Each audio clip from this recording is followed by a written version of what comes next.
Kita semua kenal dengan yang namanya rokok, dan bagaimana semua orang berkata bahwa merokok merupakan aktivitas yang tidak sehat. Tapi sebenarnya bagaimana sih rokok mempengaruhi badan kita?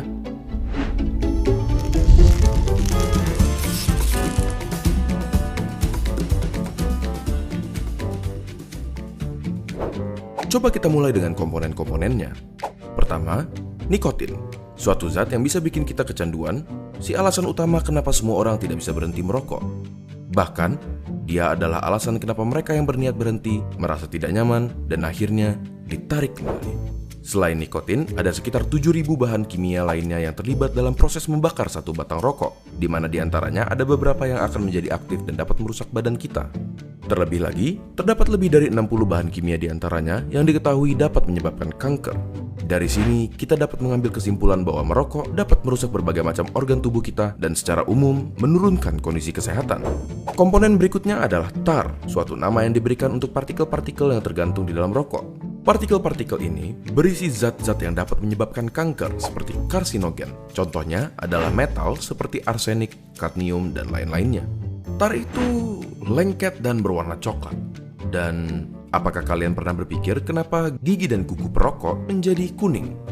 Yap, itu adalah tar yang dapat juga mengotori paru-paru dan memberikannya penampilan yang sama. Zat yang berbahaya berikutnya adalah karbon monoksida, suatu gas yang dalam jumlah banyak dapat berakibat fatal karena menggantikan oksigen yang seharusnya tersirkulasi di darah. Gampangnya seperti ini.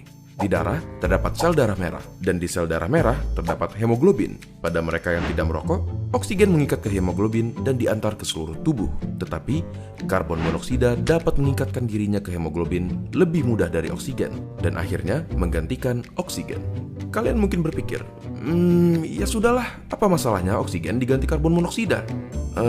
Sangat bermasalah. Karbon monoksida membuat darah semakin kental, dan pada aktivitas seperti berlari yang membutuhkan banyak suplai oksigen, organ-organ penting seperti jantung, otak, dan lain-lain jadi kebagian sedikit sekali oksigen dan dapat berakibat fatal.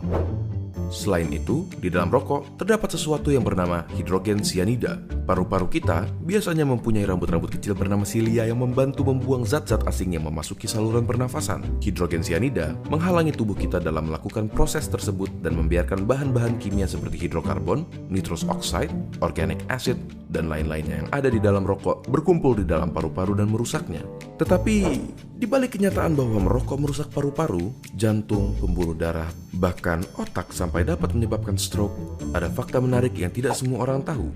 Suatu penelitian menyatakan bahwa merokok mengurangi risiko penyakit yang bernama ulcerative colitis, suatu penyakit di usus. Tetapi, rokok meningkatkan kemungkinan terkena Crohn's disease, suatu penyakit di usus juga. Apakah bebas dari ulcerative colitis sepadan dengan risiko-risiko lainnya? Coba tanyakan pendapat teman-teman kalian yang merokok ataupun bebas dari rokok dengan membagikan video ini ke mereka. Apakah kalian akan terus melanjutkan merokok atau berhenti? Apakah kalian akan mulai merokok atau tetap menjauhkan diri dari rokok? Tulis pendapat kalian di kolom komentar di bawah. Terima kasih dan sampai ketemu di video berikutnya.